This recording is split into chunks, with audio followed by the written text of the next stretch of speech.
वज़ीर-ए-आज़म नरेंद्र मोदी की सदारत में काबीना की मीटिंग हुई। मीटिंग में वज़ीर-ए-आज़म गरीबी फलाह अनाज मंसूबे को 3 महीनों तक के लिए बढ़ा दिया गया है।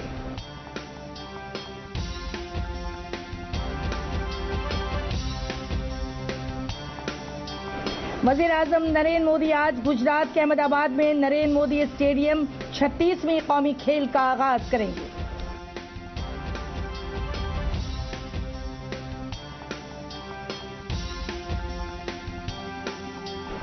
मरकजी हुकूमत ने 3 अहम रेलवे स्टेशनों को दोबारा तरक्की के लिए रेलवे की तजवीज़ को मंजूरी दी है।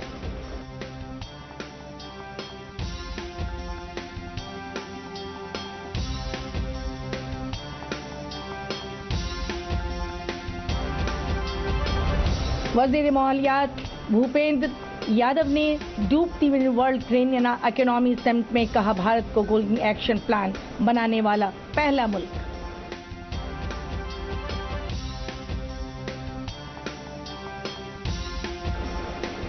सीनियर वकील अरविंद केजरीवाल को हुकूमत ने मुल्क का नया अटॉर्नी जनरल बनाया। उनके नाम को सदर जमहूरिया द्रौपदी मुर्मू ने दी मंजूरी।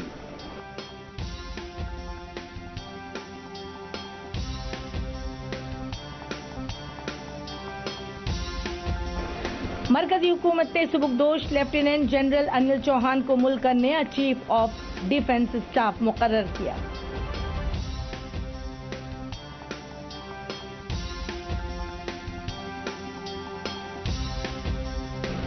यकम अक्टूबर से ट्रेनों के औकात में तब्दीली की जा रही है। एक जोड़ी नई ट्रेन की आमदोरफ्त भी शुरू की जाएगी।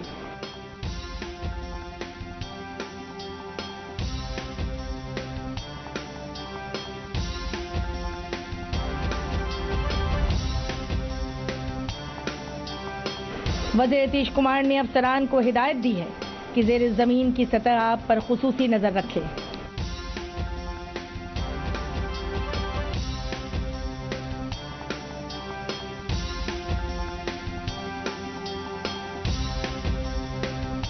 बिहार पब्लिक सर्विस कमीशन की 67वें पीटी इम्तिहान कल एक शिफ्ट में होगी।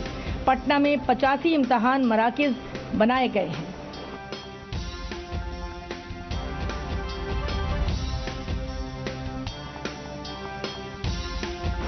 बेगूसराय अदालत ने फिल्मसाज एकता कपूर और शोभा कपूर को एक वेब सीरीज के सिलसिले में वारंट जारी किया है।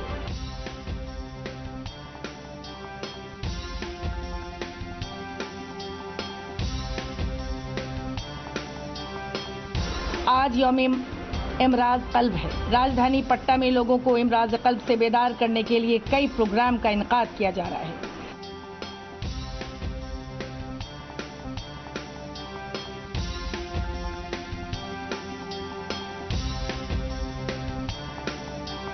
बेहतरीन नस्ल की बकरी परवरी को फरोग देने के लिए पूर्णिया में बकरी वसाइल मरकज का नया रखा गया है।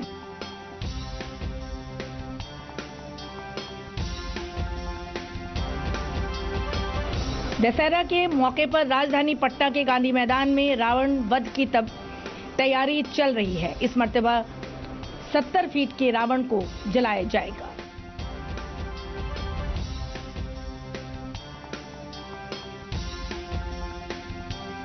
वज़ारत नौजवान प्रोग्राम खेल हुकूमत हिंद के ज़ेर एहतमाम नेहरू युवा केंद्र की जानिब से जिला सतही युवा उत्सव प्रोग्राम का इनकाद किया गया।